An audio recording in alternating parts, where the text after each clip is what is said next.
ایک دفعہ پیارے نبی صلی اللہ علیہ وسلم کے پاس حضرت انس بن مالک رضی اللہ تعالیٰ عنہ بیٹھے ہوئے تھے، ان کے ساتھ ایک اور صحابی بھی تھے کہ باہر دروازے پہ دستک ہوئی تو پیارے نبی صلی اللہ علیہ وسلم نے فرمایا، مفہوم ہے کہ جاؤ اس کو لے آؤ، یہ وہ بندہ ہے جو دروازے پہ آیا ہے جس کو اللہ تعالیٰ بے حساب و کتاب جنت عطا کرے گا۔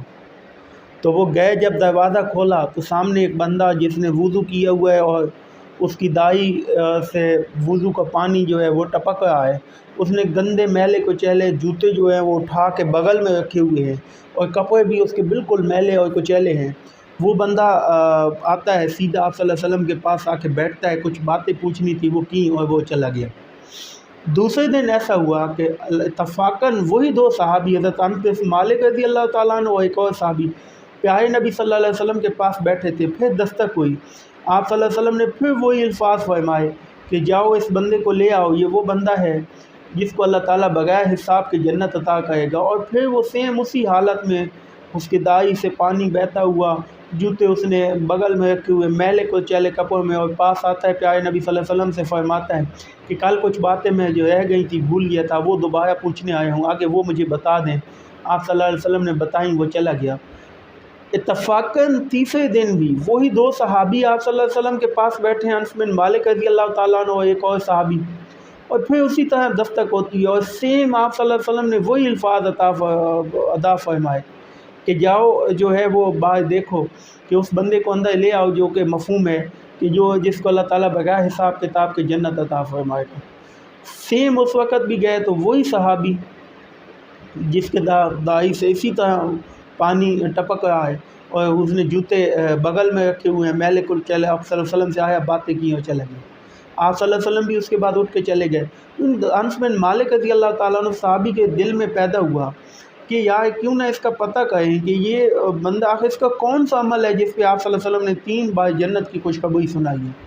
وہ اس کے پیچھے چلے اور ان میں سے ایک نے ان کو کہا کہ میں آپ کا مہمان بننا چاہتا ہوں، میں 3 دن آپ کے گھر رہنا چاہتا ہوں۔ اس نے کہا آپ کا گھر نزدیک ہے، کیوں آپ گھر سے لائے کے آیا ہے؟ اس نے کہا نہیں، مجھے کوئی اور مسئلہ ہے، میں آپ کے ساتھ آپ کا مہمان بننا چاہتا ہوں۔ اس نے کہا ٹھیک ہے آ جائیں۔ وہ اس کے ساتھ چل پایا، اس کو نوٹ کرنے لگ گیا۔ رات ہوئی، اس نے عشاء پڑھی، وہ سو گیا، ساری رات کروٹیں بدلتا رہا۔ وہ صحابی جو مخبری کرنے آیا تھا، وہ صحابہ جو تھے وہ نیک کاموں کی مخبری کرتے تھے کہ نیک کام انہیں مل جائیں کہیں سے، تو انہوں نے کیا کیا کہ وہ دیکھا کہ وہ تو ساری رات سویا ہے، فجر پہ اٹھا ہے، اور وہ جو صحابی مخبری والے آئے تھے وہ تو ساری رات عبادت کرتے رہے ہیں، وہ نوافل پڑھی ہے، تہجد پڑھی ہے، انہوں نے باقی ذکر کیا ہے، نہ انہوں نے دیکھا کہ وہ اس سے ذکر زیادہ کر رہا ہے، نہ وہ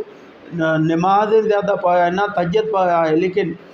پھر بھی آپ صلی اللہ علیہ وسلم نے اسے کیسے 3 دن گزر گئے، انہیں کوئی ایسا عمل ظاہر نظر نہیں آیا، نہ ہی وہ ان سے زیادہ کو صدقہ کہتا تھا